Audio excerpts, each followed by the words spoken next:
Ką tik į naujuosius mokslo metus žengusioje Panevėžio kolegijoje vėl iškilmės.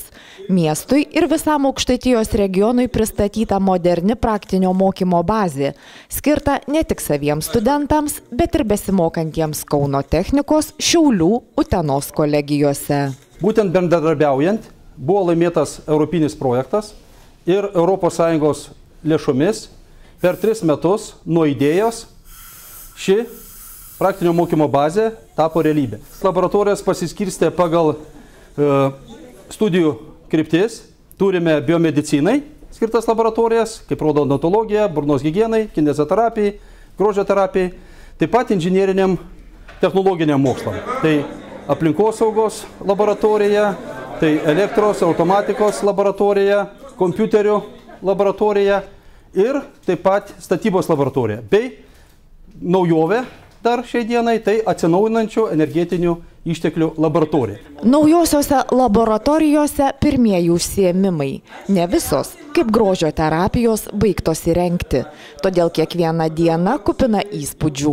Vežama įranga, vyksta montavimo darbai. Džiaugiamės, žinoma, be galo, džiaugiasi studentai, džiaugiasi patys dėstytojai, turėdami tokias galimybės, turėdami tokias laboratorijas, tokį aprūpinimą studentams praktiniams užsiėmimams.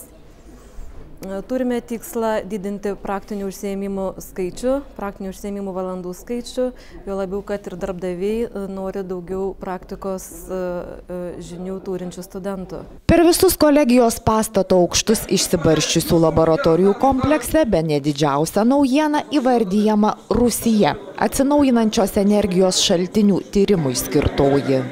Kadangi Saulės energija yra tokia neišsenkanti energija skaitoma, tai tų šaltinių panaudojimas mums būtų pats aktualiausias, nes iškastinio kuro deginimas, aplamai bet kokio kuro deginimas, išgauti energiją tiek elektros, tiek šilumos pavidalu yra labai kenksmingas mūsų gamtai. Apie tą visą šiltnamio efektą visi puikiai žino, tai tam alternatyva, kad išvengti tų blogybių, reiktų naudoti tą saulės ir vėjo energiją. Ir šiuo atveju šitoj laboratorijoje visi tie procesai praktiškai realizuoti. Pagrindiniai stendai rodo lektorius 3. Pirmasis – saulės šilumos panaudojimui ruošiant karštą vandenį.